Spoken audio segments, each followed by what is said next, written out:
oy elektr energiyasiga 200 ming sarflabmiz. Shuncha to'q qayerga ketyapti? Ha, balki sovutgich rejimini noto'g'ri o'rnatgandirmiz. Ko'pchilik bu raqamlar sovutgich haroratini anglatadi deb o'ylaydi, lekin aslida ular kompressorning ishlash davomiyligini anglatadi.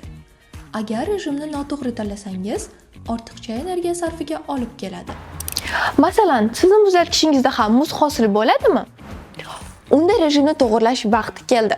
Bahorda 4 yoki 5, yozda 2 yoki 3, kuzda 3 yoki 4, qishda 5. Ushbu qoidaga amal qilsangiz, muzlatgichingizda qishin-yozin muz to'planmaydi va elektr energiyasi ham behuda sarf bo'lmaydi. Kundalik hayotda kerak bo'ladigan yana boshqa qiziqarli ma'lumotlarni sahifamizda kuzatib boring. Ishonch hayotni hozirdan boshlang.